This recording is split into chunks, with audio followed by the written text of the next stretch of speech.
आज आपके गुरु भैया जिस टॉपिक पर वीडियो बना रहे हैं शायद ही कभी कोई एडुकेटर इस टॉपिक पर वीडियो बनाएगा और इसका रीजन भी वीडियो देखते देखते आपको पता चल जाएगा। आज हमारी वीडियो का टॉपिक है कि अगर आप दिल्ली यूनिवर्सिटी से अपना अंडर ग्रेजुएशन करना चाहते हैं तो टोटल आपका खर्चा कितना होगा। वीडियो के स्टार्टिंग में ही चीज़ क्लियर कर देता हूँ, आधा वीडियो अगर देखने का सोच रहे हो मत देखो। हो सकता है आधा वीडियो देख लो और लाइफ में फिर आप एक गलत फैसला ले लो। छोटा सा वीडियो होगा, पूरा देखना। अब इससे पहले आप बोलो भैया रीज़न बताइए कि बाकी लोग इस टॉपिक पर वीडियो क्यों नहीं बनाते हैं, आगे आपको पता चल जाएगा।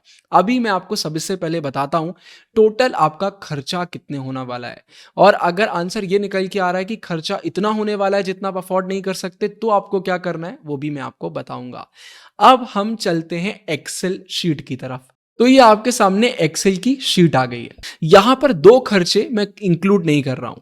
अगर आप दिल्ली में ही रहते हैं तो फिर तो पीजी फ्लैट की बात ही खत्म हो गई, उसको मैंने इंक्लूड नहीं किया। और हॉस्टल, जो कॉलेजेस के हॉस्टल होते हैं वहां की फीस कम होती है, लेकिन उसको भी मैंने इंक्लूड नहीं किया क्योंकि बहुत कम बच्चों को ही हॉस्टल मिलते हैं, तो उसको इंक्लूड करने का कोई सेंस नहीं है। अगर वो मिल जाता है, आपकी किस्मत अच्छी रहती है तो वो अलग बात है, लेकिन स्टार्टिंग में उसको काउंट नहीं करना चाहिए। सबसे पहले कैटेगरी, भाई मैंने अलग अलग पार्ट्स में डिवाइड कर दिया है।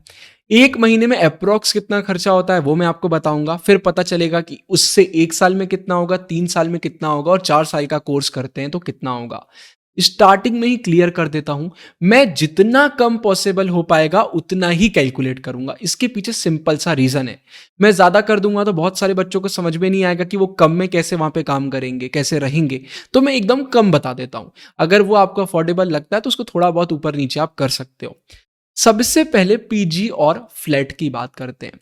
मैंने बहुत सारे बच्चों से बात करी, आज के समय की अगर बात करते हैं, अगर आप एक ठीक ठीक पीजी या फिर फ्लैट में भी रहना चाहते हैं तो अप्रोक्स जो खर्चा निकल के आ रहा है वो बच्चे बोल रहे हैं कि 13,000 से लेके 20,000 के बीच में आता है।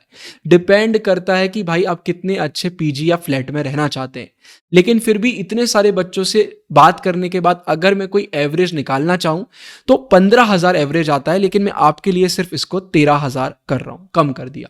इससे कम में आप नहीं रह पाओगे। अगर कोई आपसे बोल रहा है कि 3,000 5,000 में आपको मिल जाएगा, नहीं मिलेगा, तो फिर वो कॉलेज से इतना दूर आपको मिलेगा कि उतना तो आपका ट्रेवल में ही निकल जाएगा। तो अगर आप एक डिसेंट लाइफ जीना चाहते हैं तो पीजी फ्लैट का खर्चा इतना आता है, तो 13,000 निकल के आता है।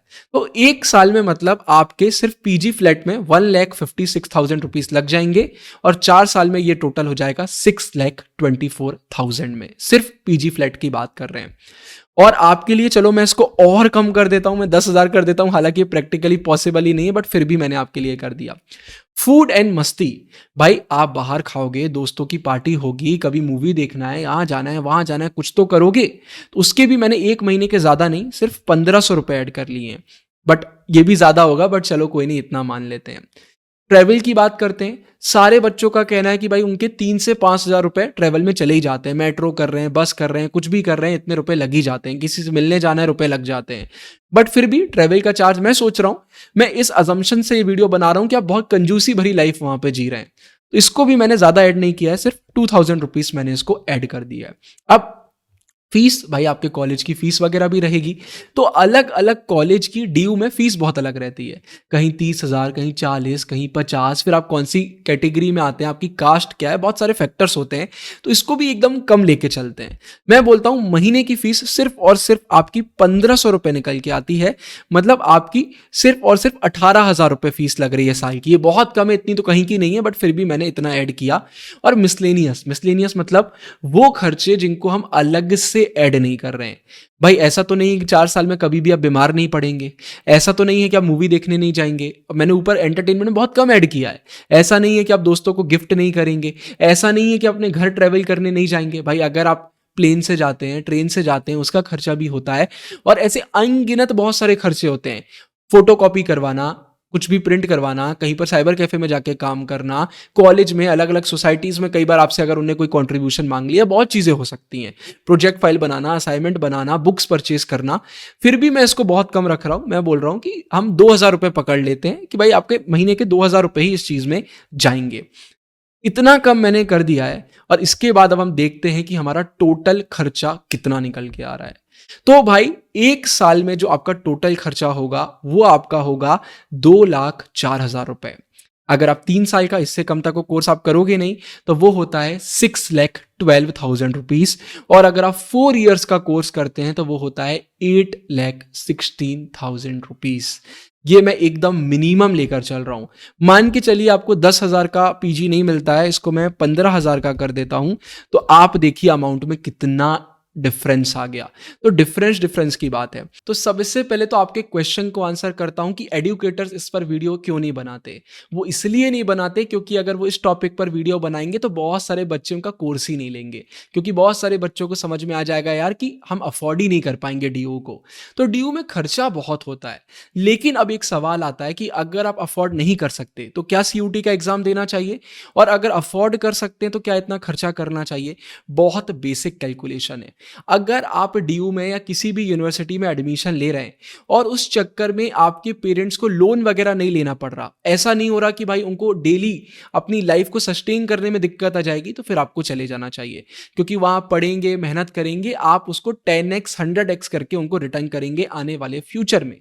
लेकिन अगर आपके पेरेंट्स को बहुत ज्यादा खर्चा करना पड़ रहा है, लोन्स वगैरह लेना पड़ रहे हैं, तो फिर एक बार आपको खुद से सवाल करना चाहिए कि ये चीज आपको करना है या नहीं करना है। फाइनल डिसीजन तो आपका होगा, लेकिन आपको सोचना चाहिए।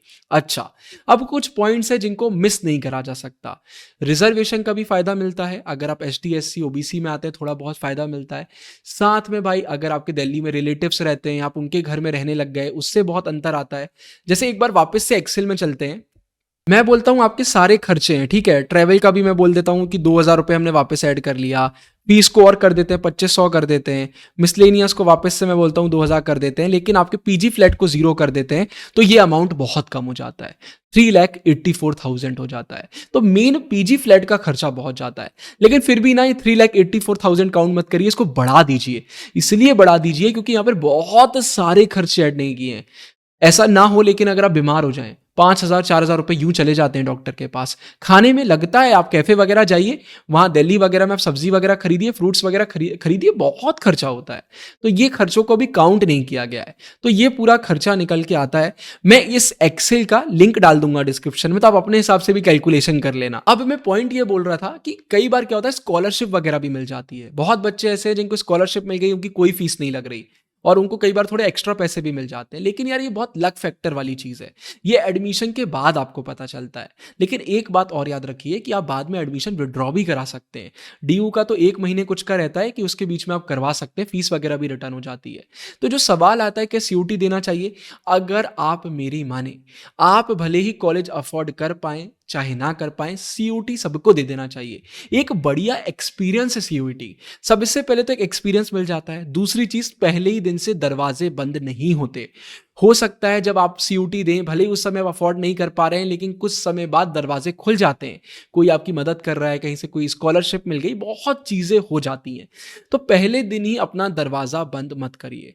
तो ये एक रीजन है यार, बहुत सारे लोग क्यों नहीं बताते हैं, क्योंकि अब जैसे मेरे भी सीयूटी कोर्सेस आएंगे, चाहता तो मैं भी नहीं बताता, मैं भी नहीं चाहता कि कोई बच्चा कोर्स ना ले, बट जो रियलिटी है वो होना चाहिए।